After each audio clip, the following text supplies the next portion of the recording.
Well, hello. Hello. Yeah. So you didn't really train for it though. You just I did. walked. No, I mean, I no, I trained for it. I mean, but not like there's a program that you can follow. It tells you what you're supposed to run each day, and Yeah. I didn't follow it to the letter. But Gotcha. but I ran my fastest time ever. Well, that's So great. yeah, so what was great is just in Sacramento and El Dorado County right now, it's been so hot, and I'm like a snow cone in Phoenix. I'm melting, baby, out there. So. So tell me. So did you have any like mental hurdles or challenges with doing it? Because both you and I'll speak for myself, Yeah. but and provide the audience some context. I think it's safe to say that Chad and I used to be battle buddies on the basketball court, and there is no lack of girth, shoulder girth, No, no, that's right. that would be battle botting. That's right. It was like two shacks going at each other minus the 7 feet.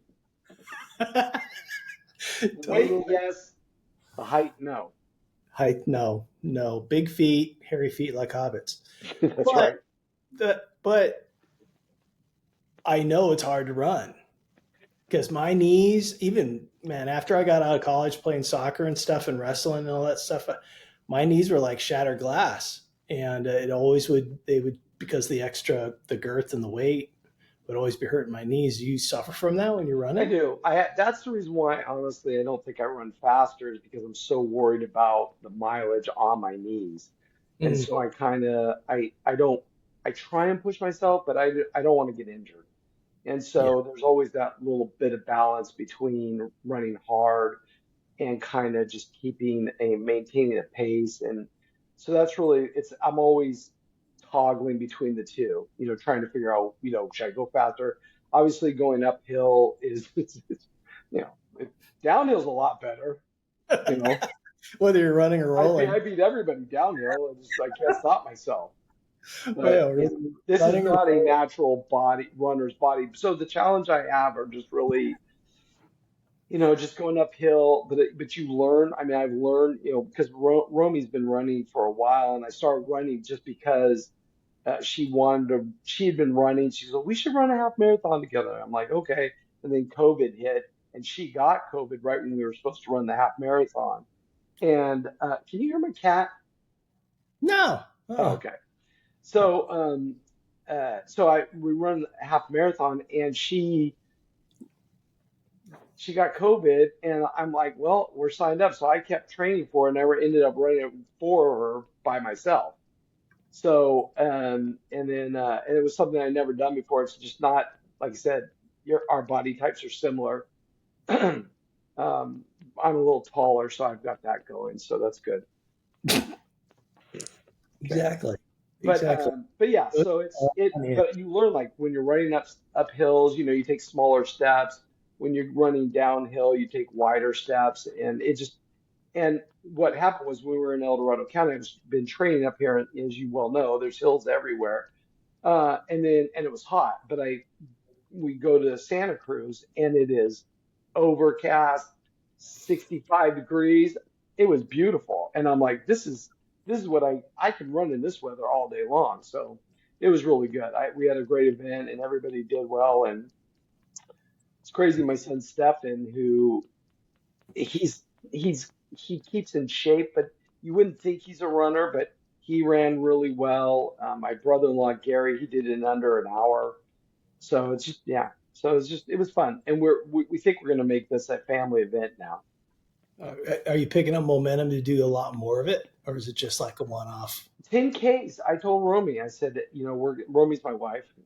I told Romy that I'm all about 10Ks. I will never do a half marathon because I get to like the 10, 11 mile mark and I'm kaput. I'm done. I'm You'll like, never hit the wall they yeah, call it. yeah, It's just, it's not fun at that point. I'm just like, I feel like I'm dying actually. I'm like, I'm not, but not me. hey, that's still great picking it up at this age. What type of like mental hurdles have you had to go through? I know you got your family around you, and it's you're competitive. I know that for sure. You're very competitive, and you're with your family. But like, what were some of the mental hurdles you had to go through at this point? because you still hoop it, and you play golf and you get out. It's not like you're just sitting around eating Cheetos all day. Yeah. Well, most days, but you, You gotta train for eating Cheetos. You gotta have off days well, Cheetos for high carb, recovery. lots of carbs. But No, like, my mental hurdles really is remembering I'm not the human. I'm not 25 anymore. That really is because I am somewhat competitive. I'm not super competitive, but I well, okay, I can be competitive. I'm just not super competitive. okay, But I really feel like I just the mental hurdles are not worried about getting injured at my age, and I do have bad knees. I've had surgery on one knee, and then I pulled ligaments on the other one, and so I've got really bad knees. And then but the biggest thing was I'm not 25. And you know what really helped me, Bob, this time was there were 16,000 people at this event. It was huge. And I remembered when I used to run, like, do you remember in middle school when you had to, your first time having to go from class to class? You have 5 minutes to get to the next class. And I always found myself, for whatever reason, running to my next class. And I imagined myself as like a running back trying to jump through people and get through people to get to the next class.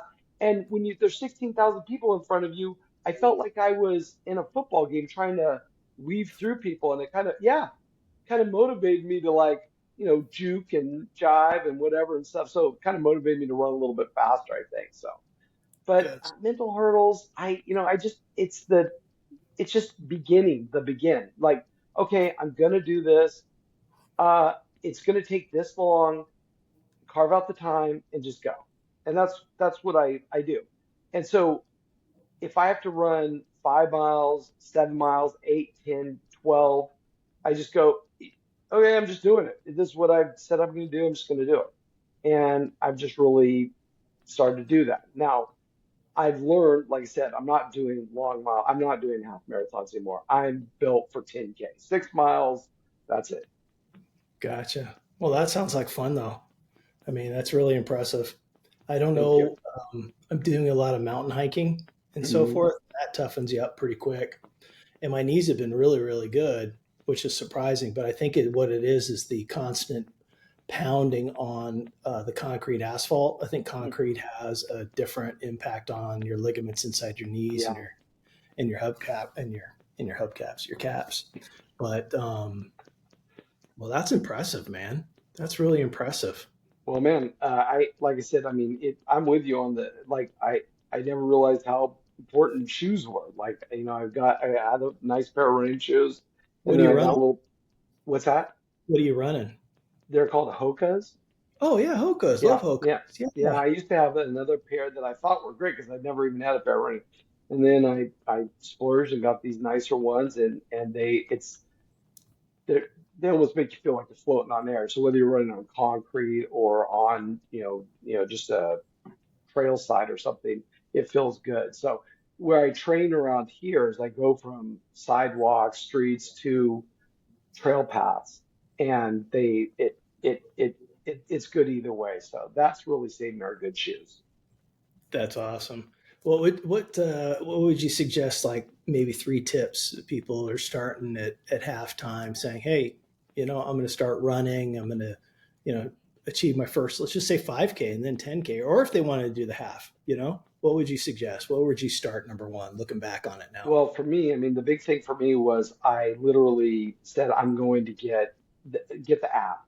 There's one called Run with Hal, and you run just with plug Hal. Run Put with that Hal. link in the notes, What's everybody. that? Oh yeah, Run with Hal, and you just plug in the day that your race is, and it takes that you're a beginner, and you just plug in all the information, your weight, your age, all this sort of stuff, and then it just gives you a timeline, and to the best of your ability, follow that guideline to the best of your ability, and just do that. And I, I'm a creature of habit, so the once I get into that habit, it really helps. So I would say the first thing I would say is just get the app, follow it. And then the other thing I learned was, stretching. that was the other thing is I've learned to stretch a little bit better. Finding different ways to warm up. Warming up has been that has really been the thing. I'm still playing basketball, Bob, because when you and I stopped, I when I finally recovered, I was able to get back in and play again. So, um, so the bruising about you'll be getting a bill later for that. So, no, but I was able to learn how to stretch before, and it's helped me in playing basketball too, because now I'm not so. And then the right things to eat, a lot, dieting right before you race, that's another big thing. I don't know if there's three things. I'll just throw it, I'll spitball things out there, but just have a. And then the other thing is my wife that did it, but you have to find like I love running by myself, but like my wife, she likes running with a group. So because for whatever reason, running and talking at the same time, I admire those people. I can't do it. I put my headphones on, put some music on or podcast or something, and I get lost in myself and I just go. But the people that sit there and chit chat the whole entire time, I'm like, man, more power to you. I'm just trying to breathe. So what's on your playlist? What are you running to? Like, what's your Well, go-to right now? Uh, I love Christian music. Obviously, I love you too, as you know, greatest band of all time. And you want to say something to that? You gonna say Nope, something to that? Okay. nope, nope, Um, nope. and then yeah, and then you know what I love on the podcast, what I've gotten into, it's just so weird because they're time like if I know I'm gonna run for an hour, I try to find something that's like an hour. And Yeah, so I've been listening to this whole these JFK like things about this guy does 250 episodes on like the just on the conspiracy JFK, theory, yeah, unpacking, conspiracy stuff. And unpacking the whole thing. yeah, I mean, this guy is so detailed, it's crazy. And so I go through that. Sometimes I'll put that on. The other thing is I like this thing called Crime Junkie. I don't know if you ever heard of it. Yeah, Yeah, so sometimes they can be a little depressing listen to. So, but either that, spiritual music, YouTube, just and then I sometimes I'll just hit play, just see whatever comes up. And and I know like you're a big Neil Diamond fan, so sometimes I listen to Neil Diamond and think of you. yeah. Sweet Caroline, all the way No, up no, and down. I was thinking Solitaire Man, but okay. Wow, wow. It just, man, that went south I'm doing quick. my best. That went south way fast, Sorry. way fast. Well, that's awesome. So, you've been in business for a long time. You've been in the real estate space, mortgage brokering and real estate for a long time. How's that going in California? Well, Disclosure, as everybody. Chad is from the state that we try not to mention in this podcast, but it is California. yeah, And there's only 49 states now, one defected. one effect, that's right. So, how's the market right now? What's The market is weird. I mean, that's what I would tell you. The market is really weird. Like there's little inventory and rates are still kind of high. So it's just a really weird market. That's all I could say. So we go through periods of we have people that put their house on the market and they just sit, and then there's other properties that just go right away.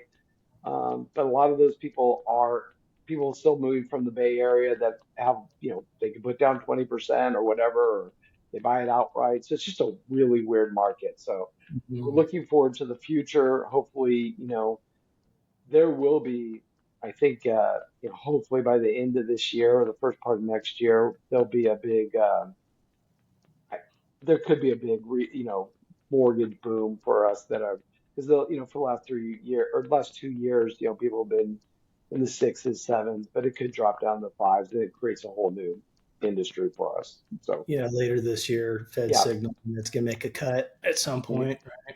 I'm You not a think super expert on that, but people are sitting on the side because they're locked into like their 3%, two and a that's half it.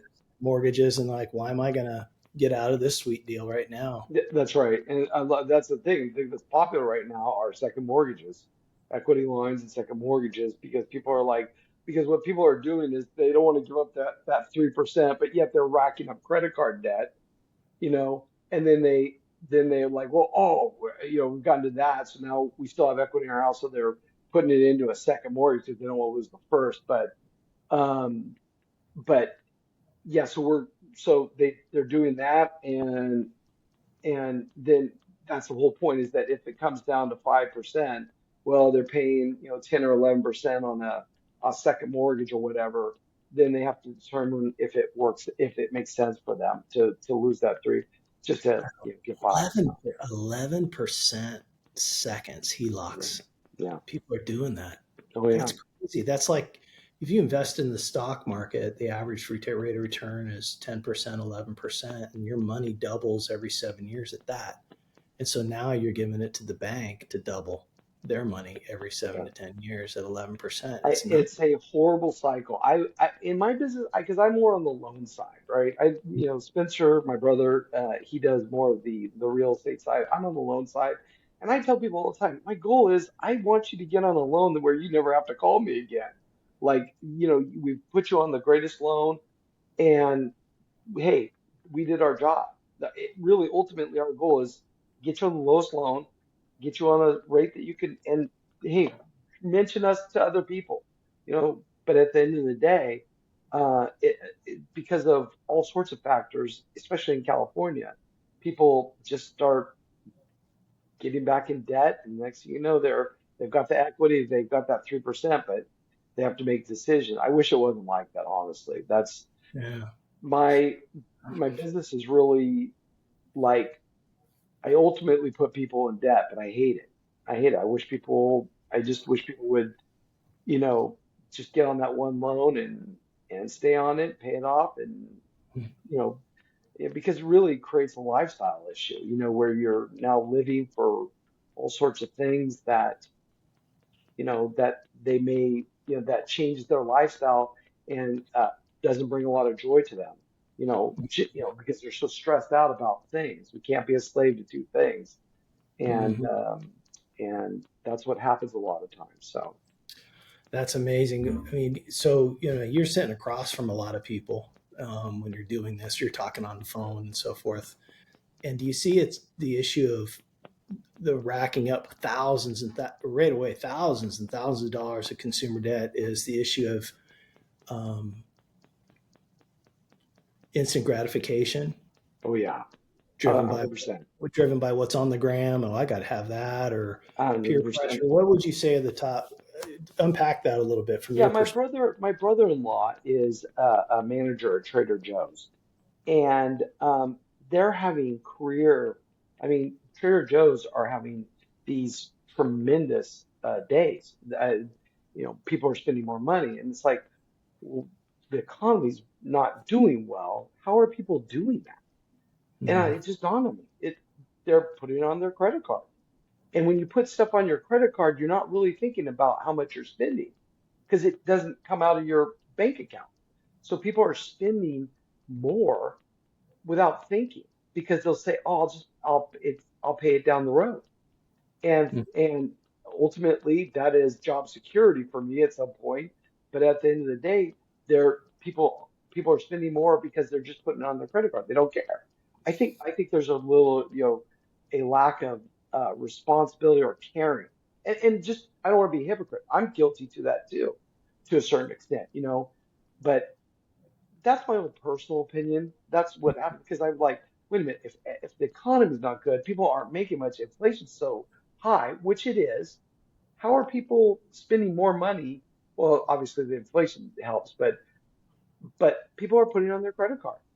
That's what they're doing to survive, thinking that something will come around to generate more income, or they'll have a second chance to pay it down and use the equity out of their house. So that it's just say, my grandfather used to say, times change, people don't. They still do the same things over and over again. I can't remember where a gum shooter picked it up, but money is not so much a spending issue; it's a spiritual issue, Right. Yeah. right? And understand 100%. the power of what money can do for you in the future and the ability to be stewards of those funds. You know, Mhm. it took me a long time to get out of the mentality as well. Yeah, We yeah, just, we're the debt free and all that kind of good stuff, except for our small mortgage. But it really shifts when you look at what society's spending it on. I mean, I was just wondering. I was just looking like somebody was spending like $1,500 for one Taylor Swift ticket, and they well, work you for a how was store. the concert? Oh no, yeah, yeah. Well, I'm Swifty, baby, Swifty. But I mean, like you're gonna spend by the time you go to like a Vegas or you go there, you're in like 5 grand to go for two people to go and really get on a plane and go because she's not in every town. I'm like, and you're bagging groceries and you're doing. Where's that money coming from? Right, And there's right. no That's judgment. Some people save, and make good money and made smart choices to put money away and so on and so forth. But you're always wondering like, how did that happen? How did that happen? But then you look at the other side of the pendulum, and there's a lot of money, and people are making a lot of money and investing and doing well. But it's I see probably there's like a greater divide now more than ever. They yeah. middle. The greater, I mean, the middle class is dwindling fast, and I believe this to be true that the the greatest country is the one that has the biggest best middle class. And like you were saying, like the investors, yeah, there's people making a lot of money on investments. But meanwhile, and this is really true in California. I mean, California right now has got this huge just government, issue where they literally have this huge, upper class, and the middle class, as you know, just like you did, they're leaving California, and it's just leaving the rich and the serfdom class, where we're all just working for the rich guy. And if we're not good, they'll bring in another even lower, base, to pay cheaper. So they just keep getting richer and richer. There is no middle class. I mean, it's literally dwindling to nothing. So come back, Bob. Come Well, back. I was thinking is that it just makes it very hard to be entrepreneurial in California. It is Very, 100%. it's like that. 100%. As ran my own agency and all that kind of stuff for a Hmm. number of years, and it's Yeah. just hard to be able to do it. And then again, some people aren't cut out to be entrepreneurs. It was very difficult in California at the time that we went through, you know, '08, that period of time. Woo! Yeah. Um, Brutal. yeah, brutal. Not a very business friendly environment, but people still are there and they're hooked up to it. They're hooked up to the matrix, man. Yeah. I remember telling my wife, I said, we lived in this beautiful house. And I'm like, this is a beautiful prison. It's a prison, but it's a beautiful prison. I'm like, why do we do this to ourselves? So this time, where the economy's kind of tanked again, I look back and I'm very thankful for that lesson that I learned back then because we learned from those mistakes back in 2008, 2009. So I live very, very inexpensively, very cheaply as I can, and it's seeing us through, So we're very thankful and blessed for that. It's a fresh perspective that you have, and it's authentic and real what you're saying here, because most people will never ever divulge their vulnerability or their soft underside about their history, who they are, and their own story, Chad.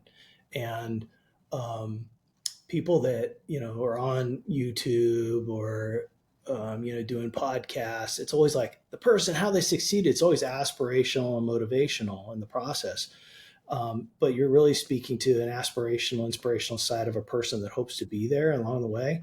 But Mhm. those, everybody had to go through the muck and the mire, man, and had to learn it, right? You had to lose $1 million in order to be able to make $10 million. You had to be able to be on the teetering of going to bankruptcy or losing your house to be able to understand that this ain't happen again and be able to be successful in what you're doing right now. There's not enough real talk about what it's like to run in business along the way. It's always like, here's my 10 steps, here's my master class, you can be part of a master class brain symposium, and here are the things and the steps, and here's my playbook along the way. That's all great. get it, and people have power to them. Some people have the ability to be able to turn that, but there's a greater portion of our society that are just like, this is where the rubber meets the road. And I also have to say, and maybe you can comment on this, that sometimes um, Gen X, we were left to like, if you want something to drink, go get the garden hose, Right. and mom and dad will be home at 9. There's food in the fridge. You didn't have a phone, and you made do, right? You did what you could along the way. There wasn't a playbook or somebody to say to mentor. By far and large, it's just our generation. You got any thoughts on that? Well, I mean, yeah. I mean, that's the thing is like and we used to have I used to go out, you'd go outside and play, and when the light, my mom and dad used to always say, "Hey, be home before the lights came on." We didn't have phones, we didn't have anything. It was just like, "We'll see you when we see you. Hopefully you make it." Right. Nowadays you're like, I would never do that, but literally we'd be, and then I remember I always thought that was just the starting point, me coming home with the lights coming, 15, 20 minutes, who cares? Not knowing that my mom would be panicking out of her mind when I didn't come home right at the lights, street lights came on. But I mean, it's funny. You were talking about authentic. I generally have a battle of being authentic all the time. And, I see people, I'm just like anybody else. I go online and I just go, I couldn't do that. It's hard for me to be, I can't fake who I am. I'm always trying to be authentic. I'm always trying to be in line with and that doesn't play well on TV or, it doesn't work well. And, Mhm. you were talking also about, you know, being authentic and just being open and honest. Someone, I'm sure you've heard the term, if you're going through hell, don't stop, keep going. Keep There's going. another, yeah, don't stop in it. And that's one of the things that once you get out of that, you start to realize, you know, what there was a purpose for that. There was a purpose for why I was meant to go through that. You don't know at the time. I know it now, is that you may have to circle back and go through that again. What have you learned? What did I learn? And we learned a lot, and it's been very valuable. And me and my wife have been through so much. We're celebrating this 27 years, celebrating it, and we've just learned it's not about how much money you make. It's not about if you have any money. It's about the quality of your life. There's people who have better lives that don't make as much money as me. You know, it. I've just found that. I mean, my own personal, it's like and not everybody, but a lot of people that make a lot of money, more problems. They go through these things that are just, I'm like, I think I was built not to make a lot of money because I wouldn't be able to handle it. And I'm thinking, God has got me right where He wants me. He knows where I'm supposed to be. Am I listening? Am I practicing? Am I paying attention? And that's what I battle through all the time. Am I paying attention? And do I trust them completely? As we used to say, do I really believe what I really believe? You know, What you and then say if you I do, believe. Yeah. and if I do, how trust it, trust it. God's process, God's economy is better than mine. Well said. There's something that it's been bouncing around in my brain for some time, is that you're uniquely equipped to do something in your life that only the in areas that you've gone through, and able to help other people in what you've gone through. So people are trying to figure out, well, how can I perhaps, work on Amazon business or do a TikTok business and so on and so forth. But really, the story of starting a business and being able to either do a business or be able to live out our lives is to live out our lives and share and help people through the things that you've gone through. Hmm. Because you can talk from experience. Yep. Everybody that you see, like the multi billionaires, right? They have experience. They have experience of leveraging capital. They have experience of leveraging and scaling businesses. They've done it enough time where they do another business. They call the same 5 people, and here's their team. They're going to start a business, turn it, 3 year cycle, and they're able to sell it and so forth because they have experiences in that space.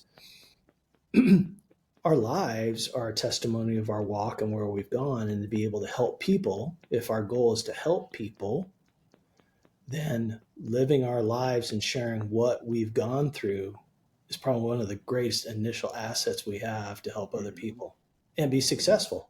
Yeah. It's depending on what Yeah. your, bank account is one thing. That's all Mhm. great. Yeah. I think money makes things easier, more convenient. There's no Sure. doubt. And, when you reach, 10 million, 100 million, whatever, a million, the ability to give back and be able to make Hmm. significant Yeah. financial impact in other Hmm. people with ministries and so on. Yeah. There's no doubt about it. It's not, for me, it's not discounting the issue of money, but to your point, what you're saying is God has you where you are to mold you to the place where you're ready for the next chapter. Uh, I'm really right now big into seasons. I just find that God has really revealed to me like different how I've had different seasons in my life, and I'm in a I was telling my wife I feel like I'm in a senior advisory role with my family now. My day-to-day operations are done. Exactly. Oh I man. mean, just a quick personal family story is that, Yeah. my son-in-law, Christian, and my daughter, they have a 1-year-old baby, and we went to the Monterey Bay Aquarium on Monday, and my daughter's an incredible mother. She's been gifted for this. She's already, she was taking care of babies when she was little, and she's just moved on. So she's born to do this. Mm. And my son-in-law, he they get in arguments about way they should do stuff. And um, so we're at Monterey Bay Aquarium, and the baby starts to fall asleep and starts to fall asleep with the head down, right? And falls like this, right? So Romy and my daughter are like, "Oh, we need to prop the head up because that's not good." And Christian, my son-in-law, he starts to like, "No, the baby's fine. Let it sleep." Blah blah blah blah blah. So they can't. They're literally, and it blows up, right? And he walks out the door, and I'm just sitting there going, "What's the issue?" Right? And he's out there, pouting. I'm like, oh man, okay, so here comes my senior advisory moment, right? So I go walking out there and I talked to him. I was just, hey man, I've been there. My mother-in-law did where I know you feel as a man, you got to go out there and absolutely, hold your ground because you're the man and all that sort of stuff. But and then I just told him, I said, you have to pick and choose your battles. You're trying to win a war. Pick and choose your battles. This is a battle not worth dying on, so to speak. And you're right, you're right. So, and I realized those were day-to-day operations. I used to be able to, my kids would be around all the time. And I would say, hey, what are you doing? Don't do that, blah, blah, blah. Now it's like break in case of emergency. That's my new role. I love That's my that. new season. Yeah. Yep. And I'm fine with that. I'm totally fine with that. I love it. Like my kids, if they don't call me, they they're doing well. If they call me, they're in need. Hopefully I can help them because of my life experience, that I put Mm. them in. And I know you were talking about more of a general thing, but what I'm trying to get back to is just say for me, and this is once again my opinion, is that it really comes down to a family focus. I wish everybody in America and all around the world would spend more time focusing on their family and because it all starts with the family. If the family's doing well, it creates healthy environments everywhere. We love one each other. We love our neighbors. It just, it spreads like a beautiful flower. It just goes out, you know. So Mm. my big thing is just start. I just wish people would start with their family and make sure their families are right, and then it works itself out because Mm. anyways, that's my personal opinion. It's just Yeah. families need it has to start with big, beautiful families. That's what this country needs, big, beautiful families. It's like when you have everything right at home base, you feel more confident stepping out and taking risks for the greater good of your family and for Yep. what your lifestyle is. But if it's all just chaos and nothing but drunken stupidness and pithy fights and things like that, you feel less confident stepping out. At least I do. Yeah, things have, and absolutely. nothing's ever like perfect, right? No, Because it's never going to be. That's the thing we're is that frail. You just kind of like, this is this is all good. It's just going to simmer and simmer a little bit, but everything's going to be fine here. I can that's still right. pursue it. Yeah. I think the transition that's been kind of funny at halftime, Chad, has been the roles. You brought up the issue of roles break in case of emergency, right? So we go from parenting, it's don't do, yes, and consequences, right? And then so you go from a parent to a consultant and then Right. coach. And now it's Right. like, or coach, then consultant. So it's when called, you're consulting. And then Right. there's like, and before that, kind of like that middle space when they're like 17 to 21, maybe right after they have their first beer. Um, it's you were coaching. Hey, if you do this, here's the opportunity because still injecting yourself, but you're doing it in a different way because you can't say no, no, no. Yeah. Discipline's a different issue. Yeah. But then when everybody gets older, it's consulting and break in case of emergency. I just love that And your analogy, break in case of emergency. And now that grandparenthood, it's hard for me even to fathom, right? Because we're still very young. We're not done yet. We're going to be like no, great. in fact, I was saying, man, you look great, Bob. Well, you do too, Chad. But like, we're not done yet, man. We're not done. And the just seeing like the bassinet that we bought for our house, we already bought one. And my Yeah. wife is just all about the baby, right? It's Oh like, yeah. whoop, Bob, forget you. It's like, well, not forget you. She's very, mommy, but it's like, whoop, baby, shower and booties. And it's like this whole world, which I'm finding joy in it. It's not a nuisance at all, but it's just a really wild space. And now it's like, oh shit, I have a little baby grandson that's going to come out and it's going to wonder what type of grandfather I'm going to be because That's it's a right. blank slate. That's right. That young man coming out has no preconceived notions of all the mistakes I made with my kids and growing up and That's being right. that rambunctious 13, 14-year Yep. old, right? It is Yep. a clean slate, Yep. right? That's right. And, and now it's like, woo! Now you really got to get your act together, Davis. What's up? Right. That's right. You feel that way? So, yeah, Bob, the minute that I held my granddaughter and she looked at me in the eye, because they're so perfect and pure, Yeah. unaffected by the world, Hmm. that when they look at you in their eyes, it's gonna make me cry. That it literally feels like they're piercing your very soul because they're so innocent when they look at you, and you know that you are with, you're all you are scars, healed scars. But this person that's sitting across from you is perfect and innocent. And they look at you in the eyes and I swear, I'm like, I used to tell Romy, I'm like, this baby is looking into my very soul and I'm not worthy.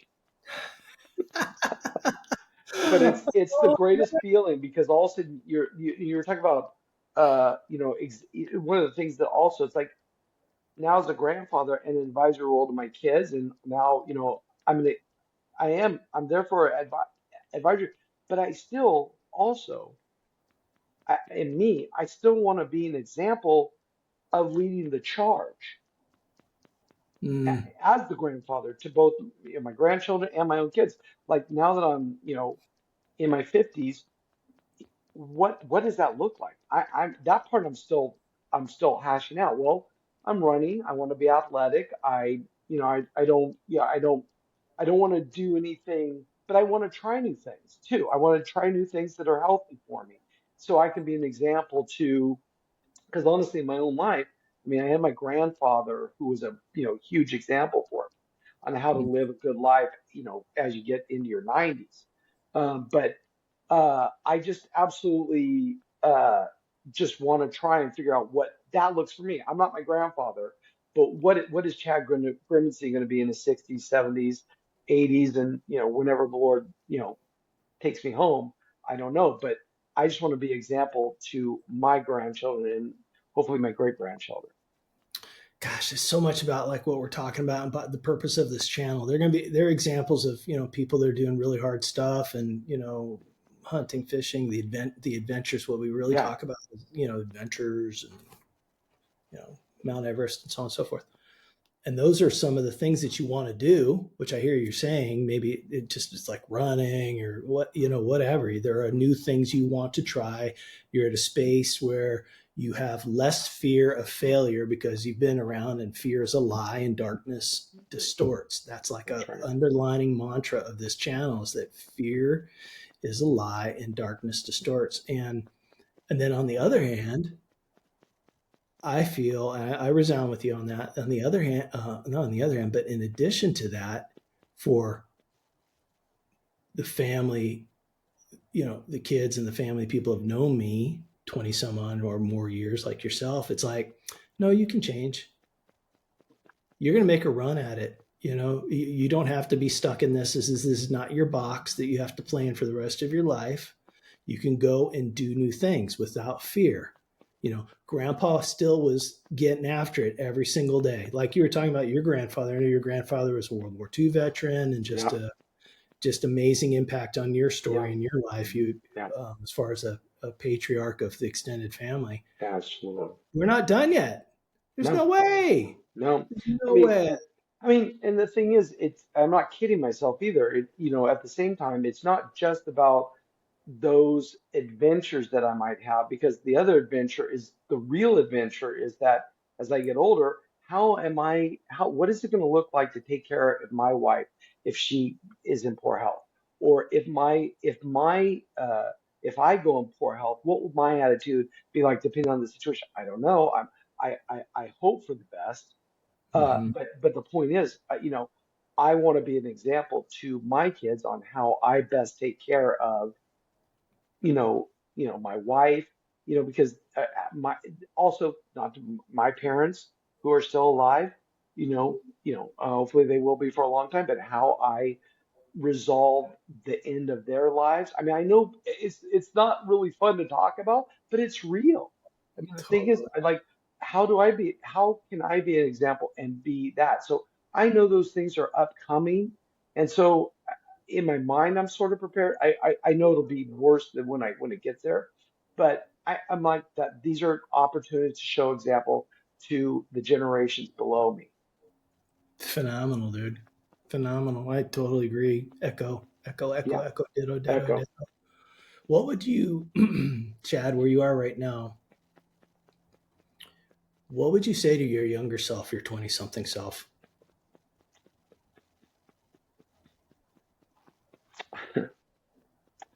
Um, what would I say to my 20-year-old self?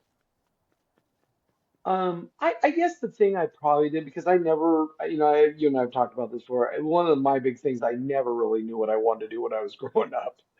Um, I would ask my 20 or something, try to figure out what you want to do. Go be something.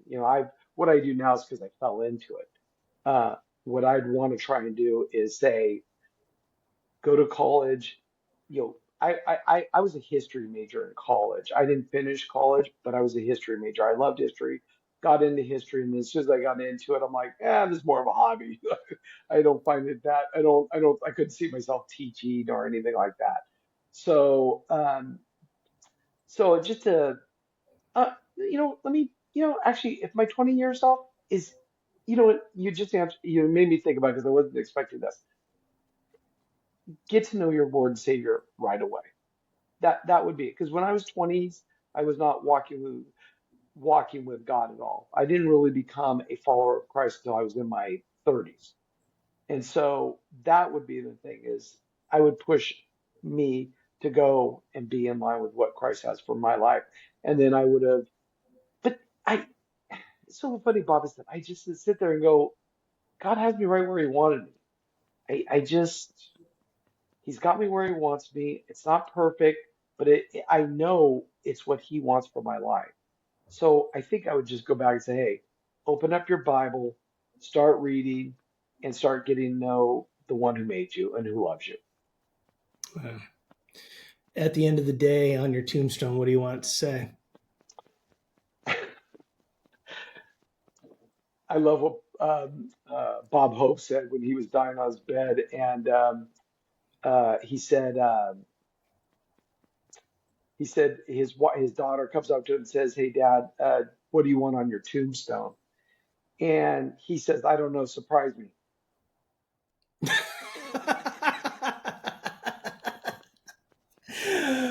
I Freaking honestly, it's funny. I just read a devotion the other day about that. That when you see a tombstone, you see the date of both sides, and it's that hyphen in the middle that represents the whole entire scope of your life. I really don't know. I guess what I would do is if on my tombstone is that I want the dates on there with that hyphen, but I want a hyphen on the other side of that date that I died because there's more to the story afterwards. beautiful, man. Absolutely beautiful.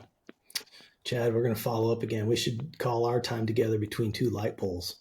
Or Well, I see. I thought it was going to be. I was going to name our. I was going to name my new podcast "On a Date with Bob." David Bob. Wow. It's like something about Mary. What's up with that? That's so It good. has been fun. I really appreciate you thinking of me and asking me to do this. And when you go through the editing process, if it's only 5 minutes, I understand. It's only 5 minutes. Just got to cut out the old good clips. Bob, you're so great. Oh, that's all right. This is for our podcast today.